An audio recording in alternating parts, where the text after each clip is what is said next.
I'm going to be sharing 3 surprising strategies for school success that will even get your most resistant teen on board. So you want to create buy-in, you want to create more motivation for the start of the new semester, and I want to give you some ideas of how you can help your teenagers be more independent, help them to be more self-motivated, and help them to have more autonomy. And so the first thing is remind them to have fun. Remind them that they get to create their own fun. If you think about it, we get to create fun in our lives. We make sure that those things happen. And so ask them the question, just come to your teenager and say, well, wouldn't it be great if you could have more fun, if you could have more free time for the things you really enjoy? What do you think? Get them thinking about, well, of course I want more fun. Like, why wouldn't I want more fun? Because you're wanting them to see the importance of being organized and having some kind of plan or system in place, like a calendar or a planner, because you don't want to be telling them what they need to do every day, making sure they get their schoolwork done. You want to give them the autonomy. You want to help them to figure those things out for themselves. And so you want to get them to use a calendar or a planner, but a lot of students are very resistant to this. And so this is how you sell the idea to them, particularly those who struggle using them or think that they don't really work. And so say to them, a planner or some kind of calendar system will help you to protect your free time and make sure that you get to have fun. Doesn't that sound exciting? And so getting them to realize that when they have these routines, when they have things written down to be more organized, they do get to have more fun. And so maybe you could go to your teenager and say, well, how about, we try out this calendar. What do you think? How about we, schedule all the fun things in first, all the things that you want to do. What do you think? How about that? And so get them kind of excited. Well, this is kind of different because normally you schedule in all the academics and things that have to be done, and then I get to do what I want to do. And so get them say, but hey, you can actually schedule these things in first. And so whatever you decide to use, a paper planner, whatever it is, I would suggest getting them to choose their favorite color. So we'll choose your favorite color and fill in all the times that you want to do certain projects or be with your friends, whatever that looks like. And then after that, you could say, okay, so this looks pretty cool. How about now we schedule in all the academics that you need to do, and then get them to have the autonomy, get them to see how that works out. Obviously, there's some things have to be done at certain times.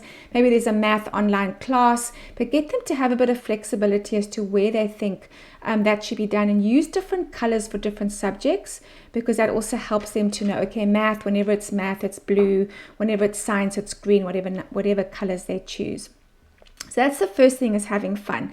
The second surprise strategy is giving them the autonomy. And so as you are helping them with a plan and a calendar, you're giving them more autonomy to figure out their own structures and routines for themselves.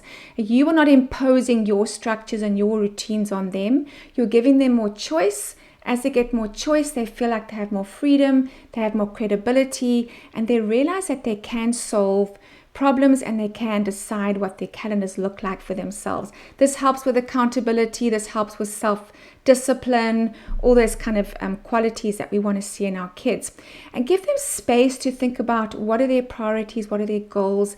Maybe ask them a question, what would you really want to achieve this semester? What would be a great goal to have and something to work towards this semester? And then, get them to, particularly when it comes down to desk work time or work that they have to do homework, get them to see what times are best suited for them, because sometimes some teenagers actually work really well, like later on in the day or between 6 and 8 at night. Get them to have the flexibility as to what that looks like as well. And when they, ask them the question, when do you think you concentrate the best?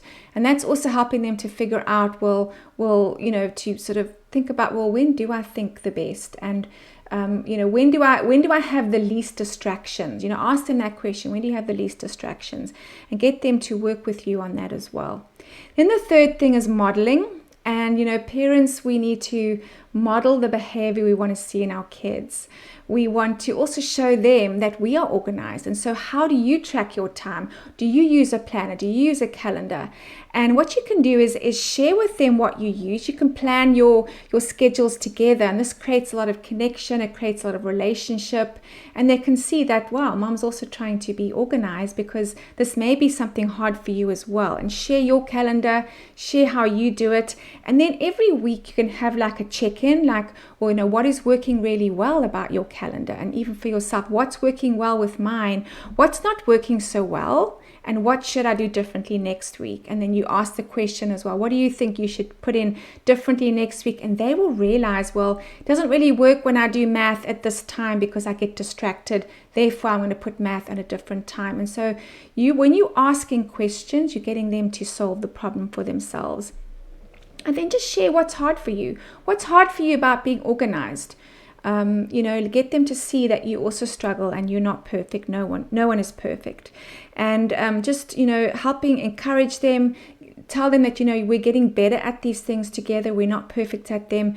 Remember to focus on helping them develop character. Encourage them when you see character traits like perseverance and, hard working, getting down to their work. And so I hope that these strategies are going to help you with the new semester, and I hope that this has been helpful. I'm Mandy Frost, academic life coach to students and a coach to parents.